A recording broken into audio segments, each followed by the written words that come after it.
Jadi buatlah persediaan untuk sembelih Nabi Ismail alaihissalam ni. Nabi Ibrahim ni dia asah pisau dia ni supaya tajam.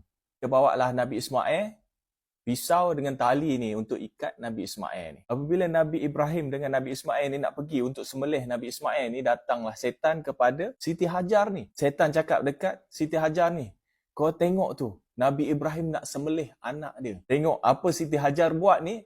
Siti Hajar ambil batu, baling setan ni. Jadi pergilah setan kena baling dengan Siti Hajar ni. Apabila dia tak boleh nak goda Siti Hajar ni, dia pergi kepada Nabi Ismail pula. Dia pun hasut Nabi Ismail ni.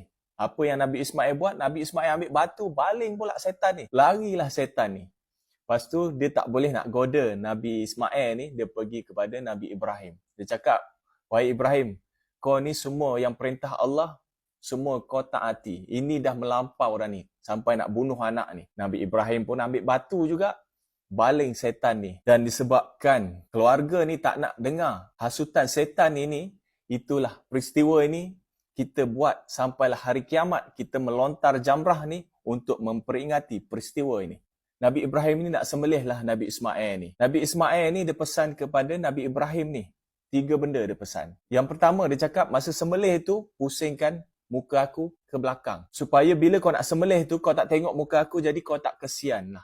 Tak jadi nak sembelih. Yang kedua, kau kena lipat kau punya lengan ni supaya tak kena darah. Jadi bila balik tu, mak aku tak sedih melihat peristiwa ini. Dan yang ketiga, lakukan dengan segera. Jadi Nabi Ibrahim ni sembelih anak dia ni. Bila dia sembelih, pisau yang dia gunakan tu tak dapat nak sembelih leher Nabi Ismail ni. Bila tak dapat nak sembelih ni, dia cuba lagi pun tak dapat nak sembelih ni. Lepas tu Allah tukarkan dengan kambing yang sangat besar ni dengan Nabi Ismail. Lalu sembelihlah Nabi Ibrahim ni, tengok kambing. Nabi Ismail ada dekat sebelah Nabi Ibrahim ni.